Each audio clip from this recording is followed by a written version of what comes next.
Watch your step, Nora. Guys, I'm scared I'm gonna fall. Is this really necessary? I don't think so. But George does, Mom. And he planned this whole anniversary surprise for you. Okay, last step. There you go. You did use clean socks for the blindfold, right? Yeah. Oh. No peeking, Nora. Ow! I'm sorry. Look, guys, it's just our second anniversary. It's no big deal. So I just lost a toe for nothing? Now, sit down, because Daddy has a special present for you. Oh, I know George loves me, and I don't need a present to prove it. Oh, really? So I guess you don't want to go to, Mexico! We're going to Mexico? Better! We are going to bring Mexico to you with a special family fiesta right here at home. Wow, fun. I didn't know you knew how to cook Mexican food. I don't. Listo, muchachos! Olé! Oh, my.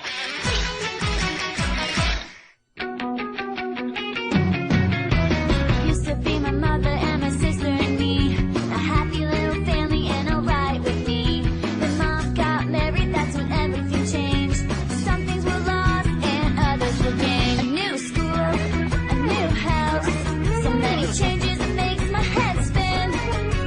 Now I've got a brother who gets under my skin. This is like a Derek. This is like a Derek.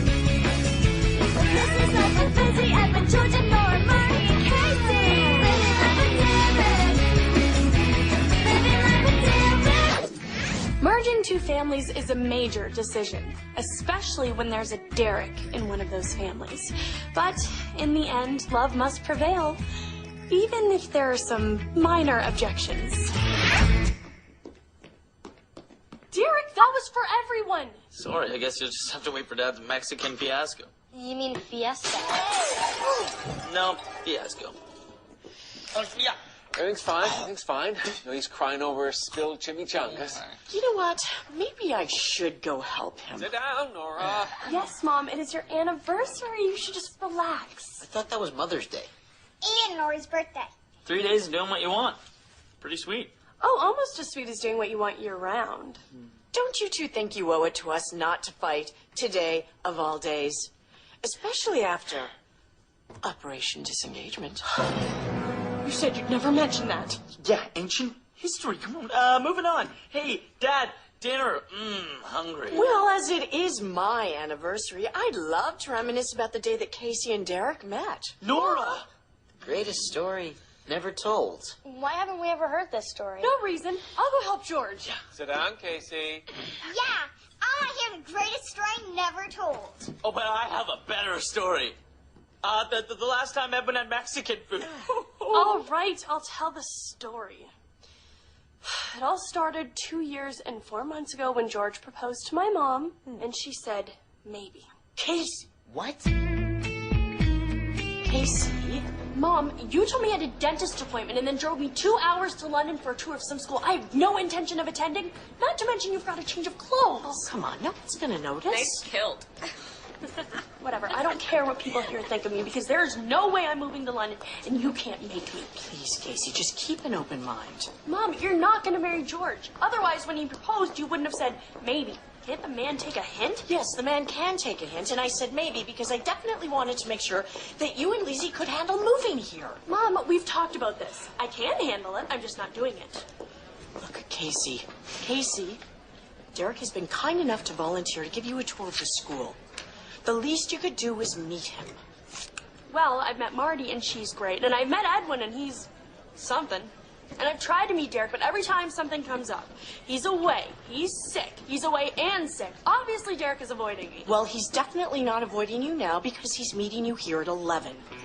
Look, Casey, please, do this for me.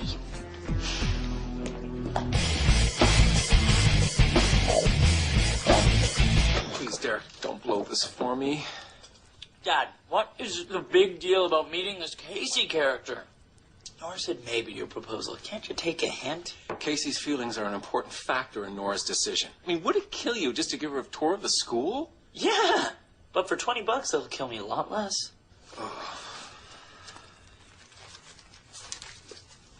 One condition. When you give Casey the tour, can you be a little nicer than usual? For $20? That won't be me at all. So I'm Derek, and you must be Casey from Toronto. Oh, I have cousins there. Oh, George never mentioned that.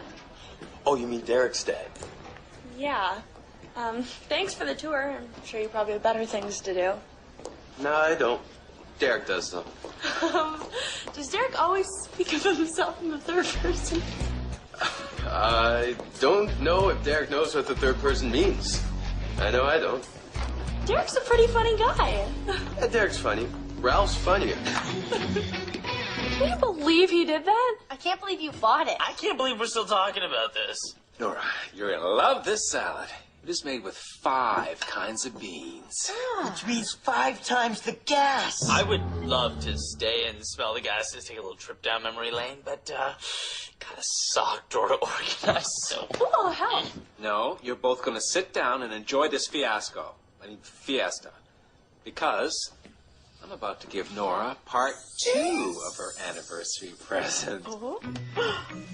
A gift certificate for lube, oil, and filter service on my car.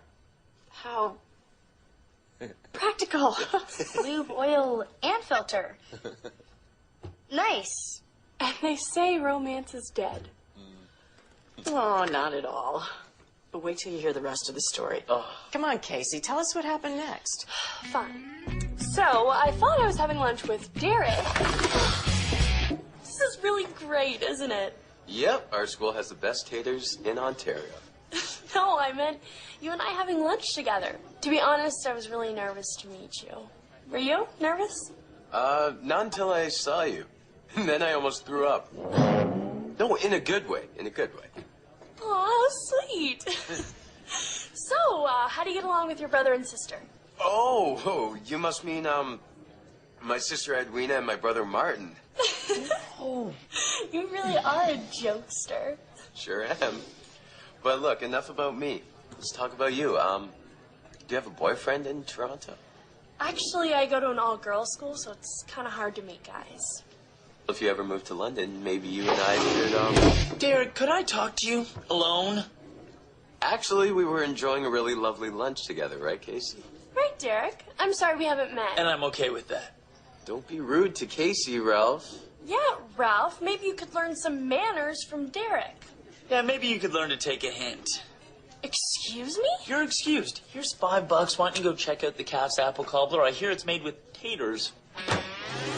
While I'm gone, maybe you could teach your friends some manners. Dude, I think she likes me. Yeah, you think she likes Derek, the guy who could possibly be her stepbrother. Wait for it.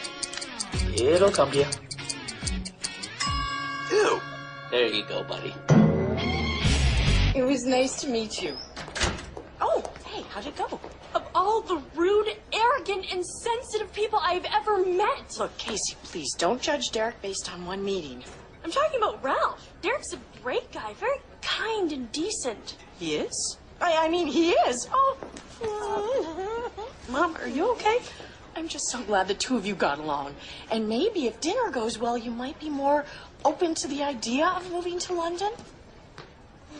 Maybe. Oh, did you hear that, everyone? She said maybe. Mom, get off of me. Control yourself, Mother. Dad, tell us about the dinner. Well, Marty, it started out as burritos, turned into enchiladas, transformed into chimichangas, and now it's a, Brown stuff. No, it's a smorgasbord. Smorgasbords are Swedish. Then it's a special Swedish-Mexican fiesta. It's a smorgasbordiesta. Ew. And it tastes way better than it looks. It would have to. Well, it looks awfully, filling. But, before we actually eat it, maybe we should let it cool down? Because I know Casey's dying to finish the story. No, I'm not. Would you rather eat the brown stuff? Okay, so where was I? What do you want? Well, a one-day school week in my own modeling agency. Go away, Ralph. I'm expecting people. Yeah.